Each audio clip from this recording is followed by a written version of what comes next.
Hi everyone, my name is Tiziana D'Agostino. I am a UX psychology consultant and educator. And today I'm here to talk about psychology and fundraising and why combining the two is a winning strategy for a nonprofit organization. Let me just minimize my video so you don't get distracted. And let's get started. So, here we go. So what we're going to be talking about today is going to be why psychology is a really important tool in fundraising, why direct mail is not dead, and even more importantly, about the science of touch that can explain what are the best channels for our fundraising. So let's start out from the beginning. So why psychology? Why do we need to care about it? Well, obviously, when you're creating a product or a fundraising campaign, you're trying to target humans. So it is important to understand how humans are thinking. And while every individual may be unique, the human brain is pretty much the same for everyone. And even more importantly, it doesn't change very frequently like technology does, for example. So people are more or less predictable. Psychology helps us understand how your customer will interact and react to a specific design, how your donor will think and behave, and it also will give you insight on how the human brain deals with different content and even different media, as we will see. Before we begin, I want to start with two caveats. Number one, psychology is not a magic bullet. Even though it is important to understand how people think, that doesn't mean that you should give up on testing. So anytime you create a new campaign, it's always good to do some experiment and see what actually works, even though it looks perfect on paper. And two, psychology, of course, is not meant to be used to deceive or manipulate it. I don't think anybody has any question about this. You're all in the nonprofit sector. So I'm pretty sure that you all agree with me. But it's important to underline this because psychology has been used many, many times for bad intention. So let's get started by talking about one of the biggest myths that people in general have about the human brain. People think that humans are rational and they will make decision based on pros and cons and choose the best ideal solution. This is absolutely not true. In fact, when you're making decision, many other factors influence our decision-making process beyond pro and cons. So social pressure, of course, will influence your decision making, your previous beliefs and habits, your emotion in that particular moment, and your cognitive load. Cognitive load is how many resources, cognitive resources or mental resources you're using in that particular moment to perform a particular goal. When you're really tired or stressed out, you're using lots of cognitive resources, and therefore it will be very difficult to do an optimal decision. So by keeping in mind that those are the four main factors that influence your decision making, and they're way more important as far as final decision than just pro and cons, it would help you create campaigns that are very effective. A couple of things that psychology taught us as it refers to how people make decisions and possibly donate money to your campaign. So there's something called pseudo set framing that simply means that basically arbitrarily grouping items or tasks together as part of an apparent set motivates people to reach perceived completion points.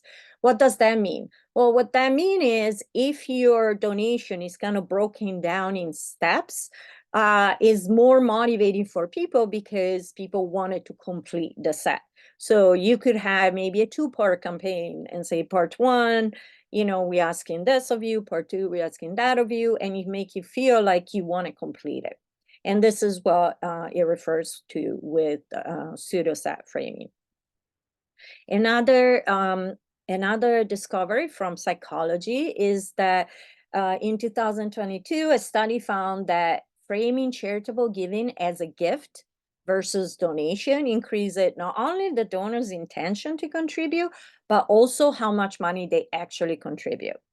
Another finding that I found really interesting too is that it's always better to use action word to use nouns versus verbs. So instead of donate, you say become a donor, become a hero. So you basically wanted to convert the person into the actor, not simply in doing the action. So both of those techniques can be very helpful. A lot of campaign I noticed, I saw recently actually using this technique, and you can see the word gift more and more frequently. One other finding is that storytelling is extremely compelling, and is a lot better to appeal to the heart than to the head. Just like we were just mentioning, we are not necessarily making rational decisions. So every time you can appeal to donations and feelings will drive more donations. So if you can have a personal story of somebody that directly benefit for a donation, for example, that could be very, very motivating, especially if it is accompanied by a photograph. We are wired to understand stories. In fact, story is exactly how we make sense of the world outside us. So anytime you can tell a story that sounds authentic, of course, you will motivate a lot more than just give me data. Nobody really understand numbers, or at least they don't care about number in an emotional way. So numbers really not gonna help. One final fact that's really important is social norms. Now, I think it's pretty common to understand and pretty common knowledge that humans are a social animal and therefore wanted to conform what everybody else is doing. They want to be part of the group. They look around to see what other people are doing to get direction. So it is not news. What is interesting, though, is to see how a lot of time you don't consider that people follow the even bad example. So what I mean is we like to do what the majority of the people are doing, and that's regardless if it's good or bad. So for example, just telling me that the majority of the people, like many people are doing this really bad thing, even even though you're highlighting how bad it is, our brain basically only stops at many people are doing this. And therefore, we feel like, well, if everybody's doing it, then maybe it's not a big deal. I see this a lot on campaign and fundraising campaign when, charity or organization will talk about very few people donate, become one of the few, without thinking that most people don't want to be one of the few. They want to be one of the majority. And the message they send me is like 90% of people don't donate. So why should I? So be very careful of how you framing your request so that it will not be misinterpreted and you're not gonna get the opposite effect of what you were looking for. Now let's talk about how do you send these messages. Now you understand a little bit about, the human brain. Of course, this is barely scratching the surface, but you have a few ideas that, okay, emotions are important, we're not rational. So how can I send out my message in the most effective way possible? More and more company thinking that an organization that email is the best way to do it, and nobody really care about direct mail, and that is kind of an old media, and we can just forget about it. Well, you'll be surprised to find out that is really not the case. So let's compare the two. And of course, each medium has its pros and cons. So if you start looking at direct mail, actually, let's start looking at email. Notice that it is fast and cheap. So you can send thousands of email and it's basically for free. A lot of email servers would allow you to send it almost for free. It is a great testing medium. So you can test different messages and see which one is most popular. If you want to send a digital file, is immediately accessible. He has the largest audience because obviously you send it to everyone. The problem is that the email environment is very poor. What that means is that email messages have to be really short to actually attract attention. They need to have a very good captivating messages. They have to be exceptional for people to actually open it.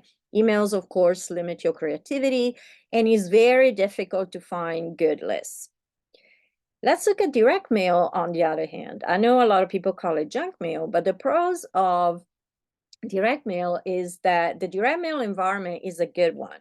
You're not going to have the same amount of competition you would have with email. Direct mail also give you all the space you need to tell your whole story. Mail is still checked pretty much daily by most people, and it can be very localized. You can actually ask the post office to give you a series of address that have the exact demographics that you're looking for. So it can be very, very focused. Obviously, the cons is that can be expensive, but keep in mind that as a nonprofit organization, a lot of time different provider will be happy to offer discounts or maybe even work for free. So now, this may surprise you, but direct mail is still the biggest donation driver in the nonprofit space. And nothing points to that changing in the future. Even now, in which everybody's on their phone all the time, direct mail is still the biggest donation driver in the nonprofit space. And in fact, direct mail in general, and that include also catalog, include the best response rate of any for any company, not just donations. So also is important to understand traction of direct mail. First of all, almost 80% of consumer act on direct mail if it's a message that is interesting to them. 42% read or scan the mail they get. And more than there is a much higher motivation that to look at the mail than email. In fact, in email, sometimes you don't even open the email and you automatically pre-screen and delete it before you even know what it says. With direct mail, you have to take it in your hand and you have to at least glance at it. Now, just to give you an idea about your customer environment, every week, the average person receives 605 emails versus only 17 pieces of junk mail or direct mail. The lifespan of an email is 17 seconds, assuming that you open it. Also, only 20 to 30% of emails get opened. That means that 70% of all emails ever just get thrown away without even being looked at. So you start seeing from those numbers that direct mail doesn't sound like a bad idea after all.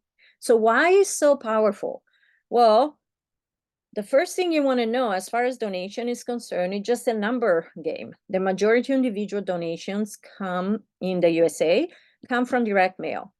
And there is different reason why. It could be because you remind current donors of your presence and appreciation. You can connect with older or more mature supporters, which oftentimes have more resources to donate. It keeps supporters in the loop, and you make a personal and well connection with the donors. Also, remember, out of sight, out of mind, and it's a lot easier to forget about an email that you saw and then you just move on and it's being overtaken by other emails versus a piece of paper that it may still be in front, maybe sitting on the kitchen counter. There's one other things that it is really important, and this is like the last part of my talk because it really makes a huge difference. Tangible versus digital, here's a big difference. In 2009, an fMRI study found that paper-based marketing leaves a deeper footprint in the brain. Touch triggers emotional responses that can be internalized in memory. So what does that mean? Well, it means that anything that we touch would allow us to connect directly to memory and use different type of resources to encode in our brain and therefore making it easy to remember. So let's look at this a little bit more in detail and let's look at the science of touch. This is called haptics, which again means the science of touch. So our brain uses about more than half of all is neural and all sensors to perception of our senses, and out of that 50%, the majority of it is dedicated to touch. In fact, skin is the biggest organs that we have and is the only organs that can feel and receive information from any pieces of it. So you can only see with your eyes, you can only hear with your ears, you can only taste with your mouth. can only smell with your nose, but you can touch with your whole body.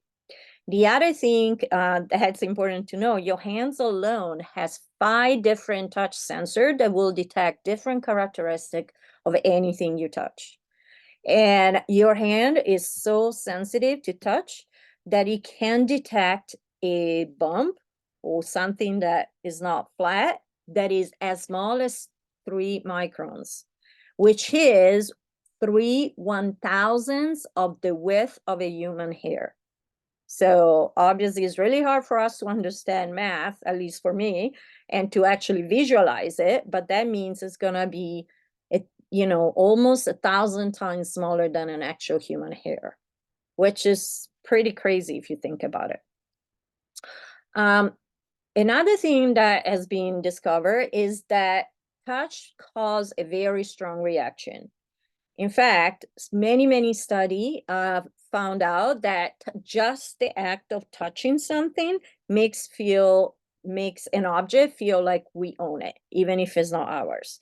This is why you've maybe heard that when you're trying to declutter, you should not touch the stuff you want to get rid of, because once you do, then you feel a stronger connection to it. Touch also shapes the way we feel. So, for example, if you are holding a warm cup of coffee and then you're asked to judge a person that you never met, you're usually going to use better, warmer terminology to describe that person than if you're holding a cold iced coffee, for example. Um, it influences our impression, how we feel about people. If you're touching some material that's very hard, like a clipboard or something like this, and then you have to judge a candidate for an imaginary job, you will be more likely to define it as like solid and reliable, just because you just touched something that is strong and stable. It also increases our level interest. So when we're reading from paper or when we're touching some material, more than one sense get involved, and therefore we're more involved in the level of interest. And anything we can touch will actually improve our recollection of it, to the point of, if you read on paper versus screen, many tests shown that you can remember up to 3 times more information than if you just reading on screen. And let's look at this a little more in depth. So comprehension is a lot better when reading in print than reading on the screen. And that goes for not just emails, but also for website or any other medium that you would say that you would have. So the reason being that reading in print versus digital media employs different cognitive strategy. And when you read in print, you have much more selective and intentional reading behavior. You retain more, in other words. And this was based on a study from 2022 that looking at the eye movement. So it is a lot easier to be really focused when you're reading on paper versus on the screen. And that obviously apply to direct mail. There are a few other reasons to think about the screen. Number one, screens are much more cognitive and physically taxing than paper. So especially if you have a complicated message, it's not just, oh, give me a donation. It may be a lot harder for people to focus on the screen, and that could be website or can be an email. And even digital natives, the youngest generation, are way more likely to recall the story on paper than if they read it on the screen. Content in general is much easier to navigate on paper. Also because people remember where the text appears on the actual text or on the paper. So if you're reading a book, for example, you may remember that specific sentence was on the left side towards the top. And so it will be much easier to go back and refine it. Also, reading on paper is linked more with knowing more than recalling. So when you learn things, there are 2 different ways of learning it. One is more superficial, and imagine you're cramming before an exam. And so you recalling the information you just learned. Knowing, on the other hand, is a much deeper knowledge. And that means that not only you're recalling it, but it became much more part of your lived experience and probably stored in long-term memory. Another problem with screen, and that include emails or website, is that hyperlinks, animation, sounds will distract you, and it will stop concentration. In fact, it's been said many, many times that since the internet was invented, is a lot harder for us to read because we're constantly getting distracted by links. Even if you don't click on the link, just because there is a link, that will break your concentration. And finally, paper provide a multi-sensory experience. And this is because paper is not just something you can feel and see. So those would be already two senses, but paper also makes a sound when you manipulate it, also may smell in a particular way. So when more than one sense is involved, then our memory will and our emotion will be involved a lot more. And that means we also gonna be able to remember better. I love this quote that was from the neuroscience of touch, in which he says that touch leaves a lingering haptic trail in memory, like the glitter stream a child with a sparkler leaves in the dark, which I thought it was very poetic and very nice. But it's true. When you touching something, when you have this multi-sensory impression, it will stay in your memory a lot longer. Now, sometimes I hear the complaint that, well, print is old fashioned and everybody's online. And I can't deny that. We all spend way too much time online that we should.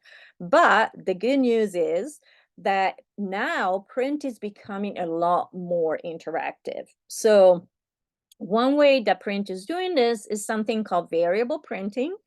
Variable printing is when you print a material with specific areas that can be personalized.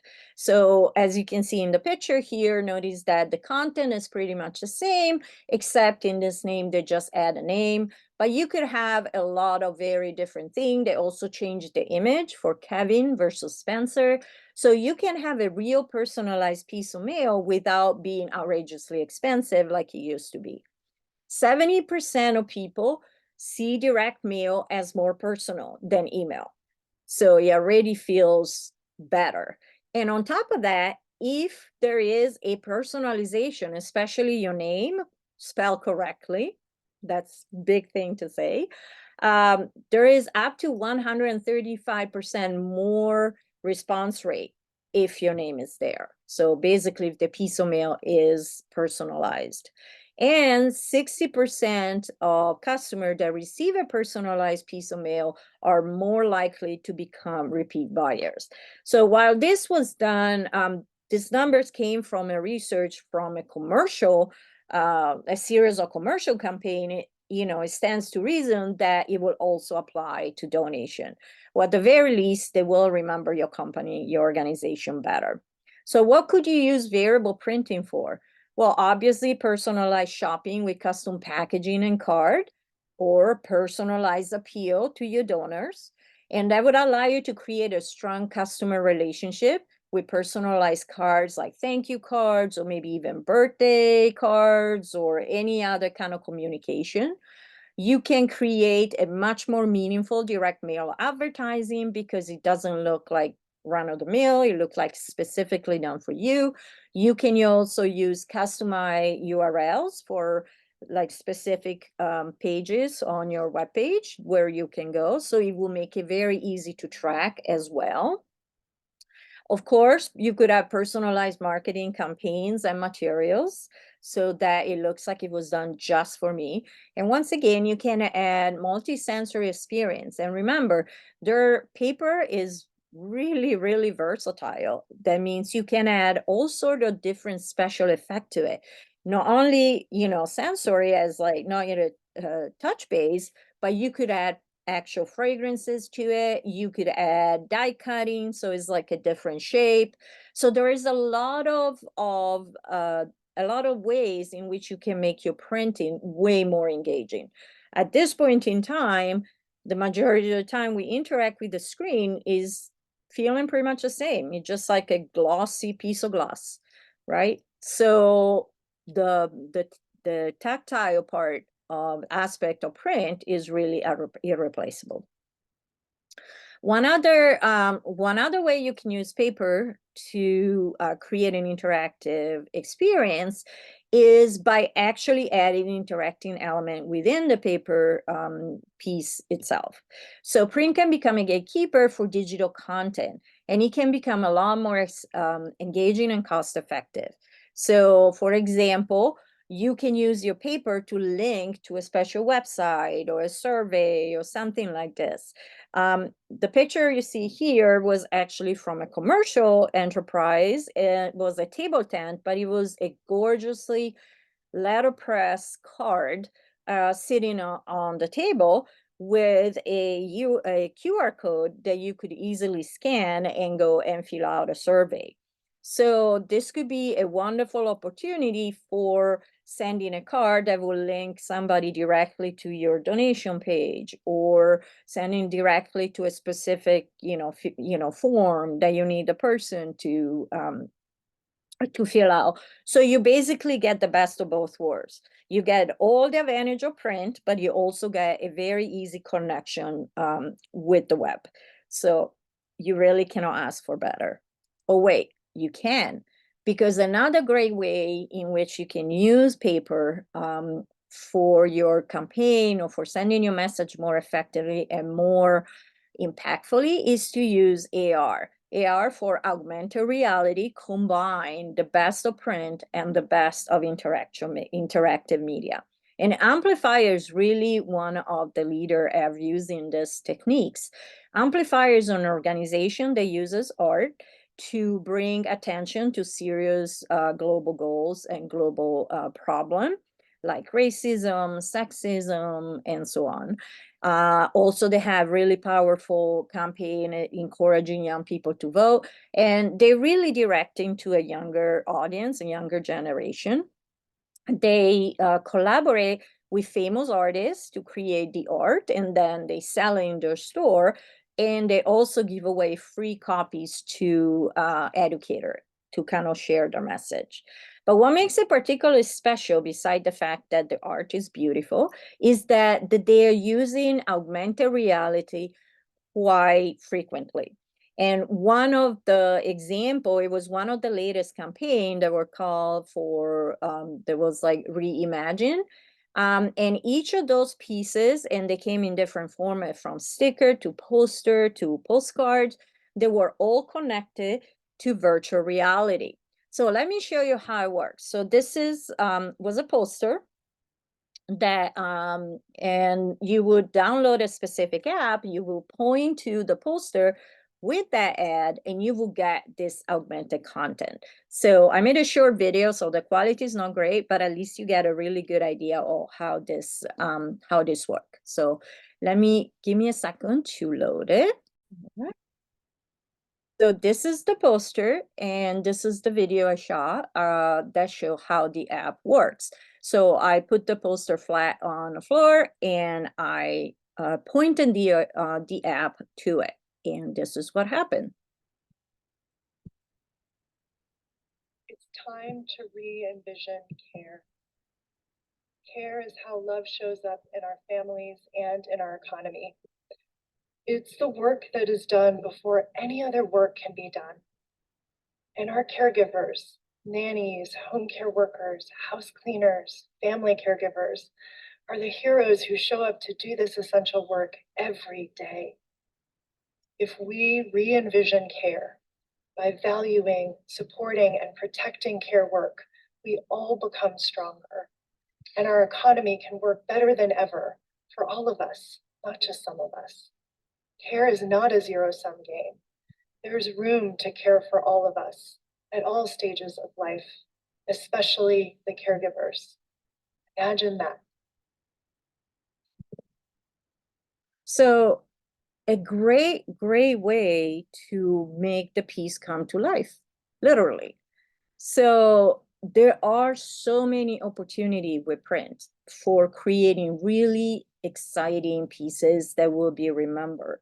And yes, maybe you're gonna send out fewer pieces, but your response will be much, much, much higher.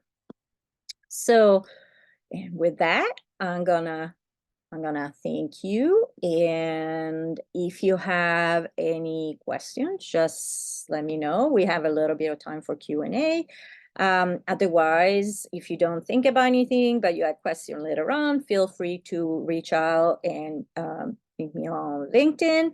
You can scan the QR code and you're gonna be connected directly to my page, or reach out via email directly.